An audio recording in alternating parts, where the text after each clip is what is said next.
As a young man, he was summoned to the wars. Spent his best years with blood on his hands. Hey guys, it's HomoMoto, and out enjoying the day. It's a pretty day out. It's like 59 degrees out right now, which is more than suitable to ride in. So I'm out enjoying the day.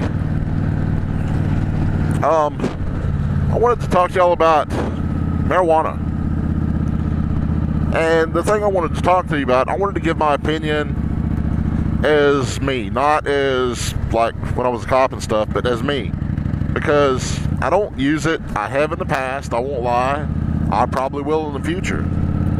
But currently I'm not using it because, you know, being an emergency responder and stuff, I can't afford to get caught up in that.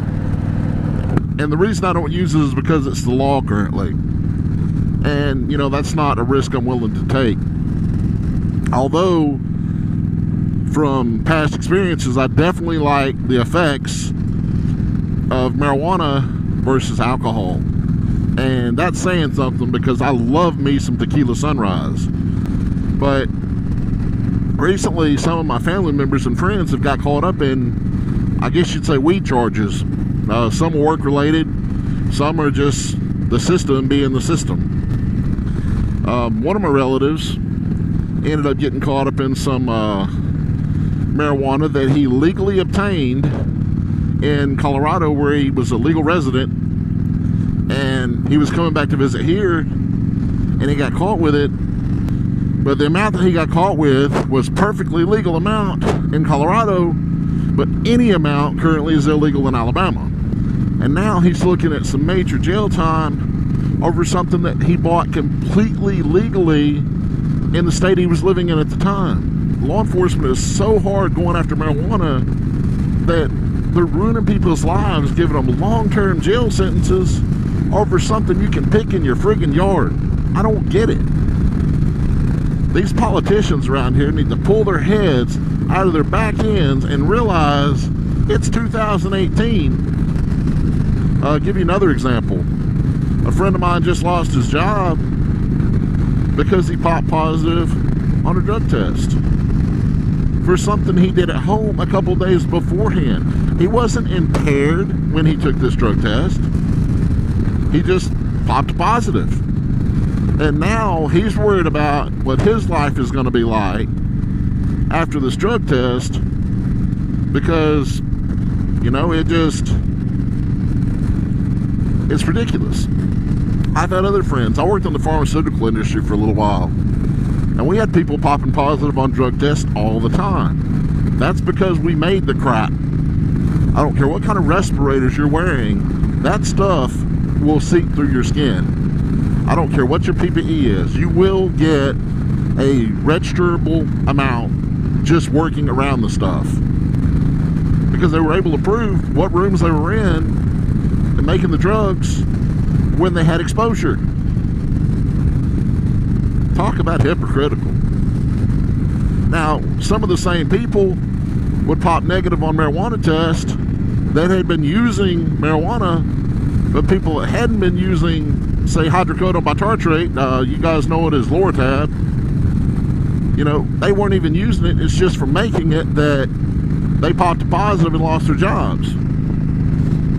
I think it's time to come to terms with the fact that, you know, just because some 80-something-year-old politician thinks it's wrong because the Bible says it is, show me where. I haven't seen it yet.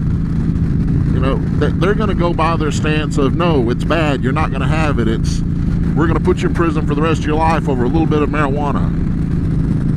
I don't get it. It's some of the most soothing pharmaceutical, and it's used in pharmaceuticals, cancer patients, glaucoma patients. If I wanted to, and I did not live in Alabama, I could get a weed card, no problem. Because I've got back problems, I've got heart problems, I've got glaucoma. I could get it so fast and legally smoke a lot. And if that were the case, I probably would, because it would be legal. But because it's not, I don't. And when I finally decide to get the heck out of this state, I will. I just can't risk my livelihood, my, you know, being able to help people and stuff like that based on a little bit of entertainment. So what am I stuck doing? I'm stuck drinking alcohol whenever I want to get that little buzz. Okay, man, please legalize it. Just get your head out of your butts and legalize it.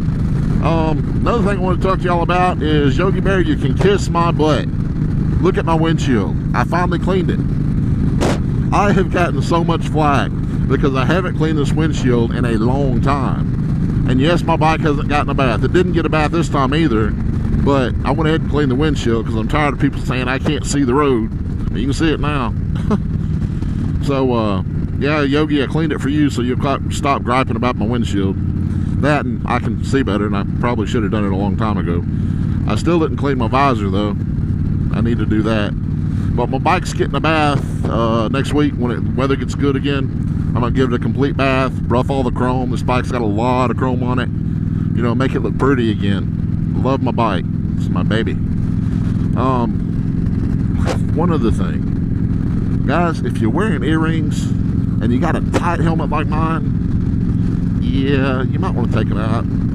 As I was putting my helmet on a while ago to go on this ride, I didn't realize I had not taken my earrings out, because I mean I always wear them. You talk about painful, rip an earring out and watch how painful it is. I'm lucky the back came off the earring before it ripped completely through my earlobe. As it stands, I just got a little bit bigger hole. Well, that's really all I got for that one. I just wanted to share my thoughts on my feelings of the marijuana. And, you know, like I said, I don't condone using it if it's illegal, especially while driving. But if it were legal, I would be all about it. I love y'all, and roll tide. I was a storm and I passed right over you, and I tried to eclipse the sun in the hopes that you love the tumble and spray in your face, and the sky broken by light.